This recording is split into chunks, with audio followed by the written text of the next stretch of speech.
बिस्मिल्लाहिर्रहमानिर्रहीम। अस्सलाम वालेकुम, मैं हूं सफिया खान। शामिल करते हैं हेडलाइन। पाकिस्तान पीपल्स पार्टी के चेयरमैन बिलावल भुट्टो और आसिफ अली जरदारी की जेर सदारत पार्टी के सीनियर रहनुमाओं और अरकान असम्बली का अहम इजलास। खिताब के दौरान आसिफ अली जरदारी बोले कि मैं मुश्किल हालात से घबराने वाला नहीं हूँ। 27 दिसंबर को पाकिस्तान की आवाम साबित करेगी कि पीपल्स पार्टी को खत्म नहीं किया जा सकता।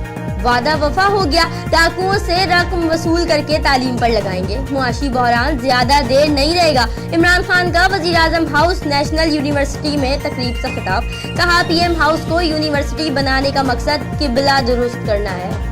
मुत्तहदा अरब अमारात का पाकिस्तान के लिए $3 अरब का पैकेज देने का ऐलान। अबूधाबी फंड फॉर डेवलपमेंट का अलामिया जारी।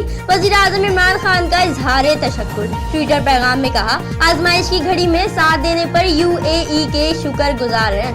नैब रेफरेंसेस के फैसले की तारीख। नवाज शरीफ की सालगिरह के बाद सुनाने की दरख्वास्त मुस्तरद। एहतसाब अदालत के जज अरशद मलिक ने रिमार्क्स दिए कि तारीख मुकर्रर कर चुके, लेकिन कोशिश होगी कि फैसला 24 दिसंबर को ही सुनाया जाए। आसिफ अली जरदारी और फरियाल तालपुर की बुरी जमानत में 7 जनवरी तक तौसी। अनवर मजीद और AG मजीद और हुसैन लवाही को पेश न करने पर अदालत ने वजाहत तलब कर ली। फिल वक्त इतना ही। मजीद खबरों और अपडेट्स के लिए विजिट कीजिए हमारी वेबसाइट csnlive.tv। इसके अलावा आप हमें ट्विटर और फेसबुक पर भी ज्वाइन कर सकते हैं। देखते रहिए CSN।